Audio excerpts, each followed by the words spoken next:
Assalamualaikum warahmatullahi wabarakatuh.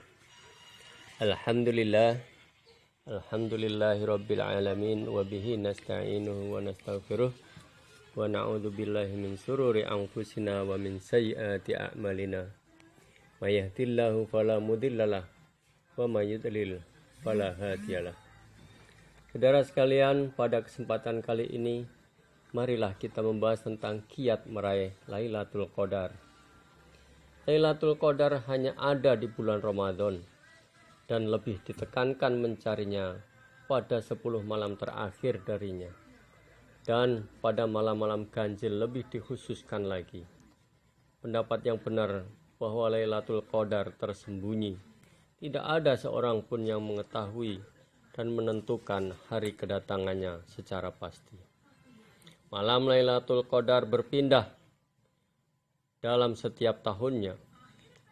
Mungkin pada tahun ini tanggal 29, pada tahun lainnya tanggal 27, dan kemungkinan lainnya. Sungguh Allah telah menyembunyikan malam itu dari hambanya. Tiada lain agar mereka bersungguh-sungguh di dalam mencarinya dan dengan memperbanyak sholat, ibadah, dan membaca Al-Quran pada malam-malam terakhir itu. Imam Al-Baghawi rahimahullah berkata, secara keseluruhan Allah subhanahu wa ta'ala menyamarkan malam Lailatul Qadar pada umat ini agar mereka bersungguh-sungguh dalam beribadah pada malam-malam Ramadan sebagai bentuk keseriusan dalam pencariannya. Dahulu Rasulullah SAW mencari Lailatul Qadar dan menyuruh para sahabatnya agar mencarinya. Nabi membangunkan keluarganya pada malam 10 terakhir dari bulan Ramadan dengan harapan agar mereka menggapai Lailatul Qadar tersebut. Nabi Muhammad SAW pada malam-malam itu mengencangkan ikat pinggangnya dan menjauhi istrinya untuk sementara waktu agar fokus beribadah kepada Allah Subhanahu wa ta'ala. Kemudian bagaimana cara atau kiat untuk menggapai Lailatul Qadar? Yang pertama adalah memberikan makanan berbuka puasa bagi orang yang berpuasa.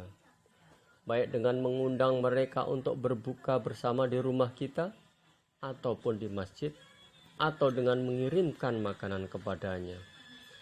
Sabda Rasulullah SAW, barang siapa yang memberi makan berbuka orang yang berpuasa, maka ia akan mendapatkan pahala seperti orang yang diberinya berbuka tanpa mengurangi pahalanya sedikit pun. Hadis riwayat Tirmizi.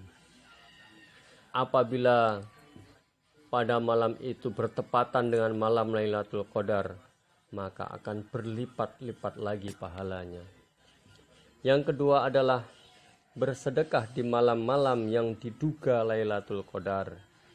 Pada malam Lailatul Qadar, Allah melipat gandakan amal soleh termasuk sedekah. Oleh karena itu, sedekah pada malam itu merupakan salah satu ibadah yang dianjurkan oleh Rasulullah SAW. Barang siapa bersedekah seharga sebutir kurma dari penghasilan yang baik dan halal, sedangkan Allah tidak menerima kecuali yang baik, sesungguhnya Allah akan menerima dengan tangan kanannya lalu memeliharanya untuk pemiliknya, sebagaimana salah seorang di antara kalian memelihara anak kuda sehingga pahala sedekahnya menjadi sebesar gunung. Hadis riwayat Bukhari. Yang ketiga adalah berbakti kepada orang tua. Di antara ibadah yang agung adalah berbakti kepada kedua orang tua. Jika orang tua kita masih hidup, maka berbuat baiklah kepada mereka dengan senyuman dan perkataan yang baik. Penuhilah kebutuhan mereka dan berbukalah bersama mereka. Adapun jika orang tua sudah meninggal, maka kita dapat berbakti kepadanya dengan mendoakan kebaikan untuknya, memohonkan ampunan, melaksanakan wasiatnya, atau menjalin hubungan baik dengan kerabat dan teman dari orang tua kita. Yang keempat yaitu banyak berdoa dan berzikir.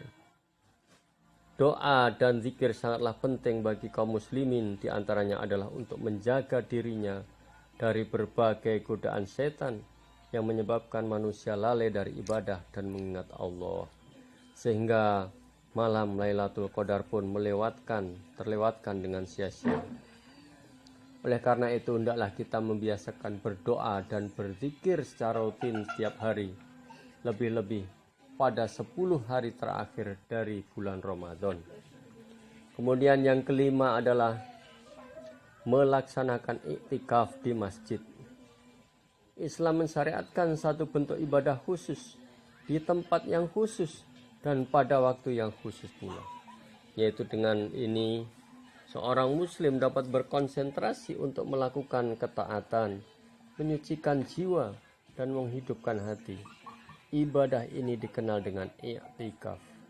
Iktikaf adalah menetap di masjid dan beribadah di dalamnya dengan niat mendekatkan diri kepada Allah Subhanahu wa taala.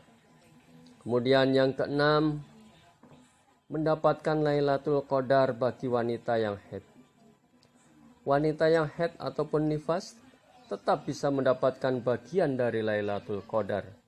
Hanya saja wanita haid dan nifas tidak bisa melaksanakan sholat. Untuk bisa mendapatkan banyak pahala ketika Lailatul Qadar, maka mereka masih memiliki banyak kesempatan untuk beribadah. Di antaranya dengan beribadah, misalnya membaca Al-Quran tanpa menyentuh mushaf, bisa dengan Android dan lain sebagainya. Memperbanyak zikir, memperbanyak istighfar, memperbanyak doa, terutama doa ketika malam Lailatul Qadar. Demikianlah cara menggapai malam Lailatul Qadar. Semoga kita semua pada tahun ini mendapatkan malam Lailatul Qadar, malam yang lebih baik daripada 1000 bulan. Billahi taufik wal hidayah. Wassalamualaikum warahmatullahi wabarakatuh.